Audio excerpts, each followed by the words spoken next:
ये इलाका जर्मनी के सबसे गर्म इलाकों में से एक है। यहाँ शोधकर्ता देश के जंगलों की नब्ज टटोलते हैं। आज मैं ये परीक्षण करूंगा कि बीच पेड़ की ये पौध अलग-अलग प्रकाश तीव्रताओं और संवर्धित CO2 पर कैसी प्रतिक्रिया देती है, जो भविष्य में मुमकिन तौर पर वातावरण में मौजूद होगी। तो हमारे लिए ये जानना जरूरी है कि जब ये पौधा मिट्टी में उगेगा तो क्या उस स्तर का प्रकाश संश्लेषण करने के लिए उसे पर्याप्त पानी मिलेगा। भारतीय मूल के सोमिद साहा ने विभिन्न देशों और विषयों के युवा वैज्ञानिकों को लेकर एक टीम बनाई है। टीम को प्राचीन रोम के वन देवताओं का नाम दिया गया है, सिल्वेनस। सोमित साहा दुनिया भर के जंगलों पर खतरा मंडराता देखते हैं। शहरीकरण और तेजी से बढ़ती आबादी भी इसके लिए जिम्मेदार है। चपेट में भारत भी है। भारत में हमें अपने जंगलों को सुरक्षित रखना होगा। उच्च गुणवत्ता वाले जंगल यानी अति सघन वन, कुदरती वन भी सिकुड़ रहे हैं, लेकिन बागान फैल रहे हैं। चाय और कॉफी के बागान, यूकेलिप्टस के बागान, बबूल और रबड़ के बागान। सरकार सोचती है कि ये बागान ही जंगल हैं।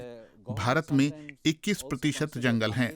भारत के आकार के हिसाब से देखें तो ये काफी बड़ी संख्या है, लेकिन इस 21% में भी बड़ा इलाका बागानों का है। और उच्च गुणवत्ता वाले जंगल, वो जंगल जो पेड़ों की दुर्लभ प्रजातियों का बसेरा बन सकते हैं, बाघों की और दूसरे जानवरों की रिहाइश बन सकते हैं, वैसे जंगल असल में बहुत कम हैं। तेजी से कटते जंगल खेती के लिए जगह बना रहे हैं। बड़े पैमाने पर गुम होते जंगलों का एक कारण इमारत में लगने वाली लकड़ी का उत्पादन है। जलवायु परिवर्तन तो है ही जिसने जंगलों पर गाज गिराई है। यहाँ जर्मनी में भी सरकार के एक अध्ययन के मुताबिक देश में अस्वस्थ पेड़ों का अनुपात 80% बढ़ गया है। उनमें कीड़े लग रहे हैं, जैसे बार्क बीटल। बार्क बीटल यूं तो हमारे इकोसिस्टम का हिस्सा हैं, वो हमेशा से मौजूद रहे हैं, लेकिन इन दिनों वो इतने सारे पेड़ों को इसलिए नष्ट कर रहे हैं क्योंकि पेड़ पहले से ही सूखे से कमजोर हैं।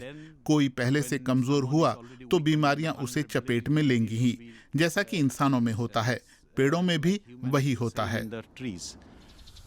जर्मनी का 1,20,00,000 हेक्टेयर क्षेत्र जंगलों से ढका है। इसका 2/3 हिस्सा लकड़ी के उद्योग में काम आता है। फर, चीड़ और बीच के पेड़ एकल पौध में उगाए जाते हैं। इन पेड़ों पर सूखे की मार ज्यादा पड़ती है। शोधकर्ता उन्हें खात्मे से बचाने की कोशिश में नए पौधे लगा रहे हैं। अभी तक आंशिक कामयाबी मिली है। जब पता चले कि पेड़ मर रहा है तो क्या उसे दोबारा रोपना चाहिए? मैं कहूँगा पूरी सावधानी बरतनी चाहिए, क्योंकि पेड़ में भी खुद उगने की क्षमता है। अगर आप उसे पूरी तरह सिस्टम से हटा देंगे तो आप उस नस्ल को गंवा सकते हैं। लेकिन आपको एक ऐसा पेड़ रोपने की कोशिश भी करनी चाहिए जो इस पर्यावरण में नया हो, लेकिन तेजी से फैलने वाला ना हो। स्थानीय पेड़ों को हमलावर प्रजातियां तेजी से और स्थायी रूप से बेदखल कर रही हैं, जैसे कि ये जहरीला 12 मासी पौधा अमेरिकन पोकवीड। जर्मनी के जंगलों को नुकसान पहुंचाए बगैर पेड़ों की कौन सी गैर हमलावर प्रजातियां वहां लगा सकते हैं, शोधकर्ता इस बात का पता कैसे करेंगे? मेरा सुझाव है कि दुनिया के किसी भी हिस्से से कोई पेड़ लाकर यहाँ रोप देने से अच्छा है कि यहाँ सदियों से उगते आ रहे विजातीय पेड़ लगाने की कोशिश की जाए। जैसे अमेरिकन रेड ओक मध्य यूरोप में अच्छे से घुल मिल गया है। वो गर्मी, सूखा और CO2 की बढ़ती मात्राएं सहजता से सहन कर लेता है और स्थानीय पेड़ों को बेदखल किए बिना वहाँ की स्थितियों में खुद को ढाल लेता है।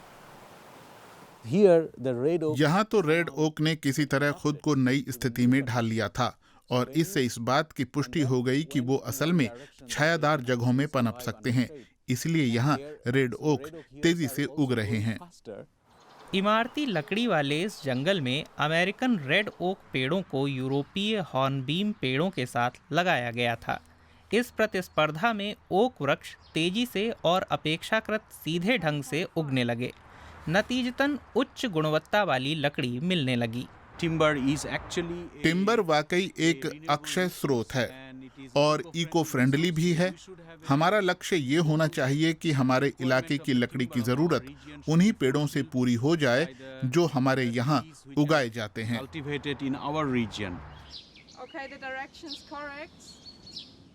शोधकर्ताओं को उम्मीद है कि उनका काम जर्मनी के बीमार वनों में नया जीवन भरेगा और जलवायु परिवर्तन के खिलाफ अभियान ज्यादा प्रभावी बनेगा।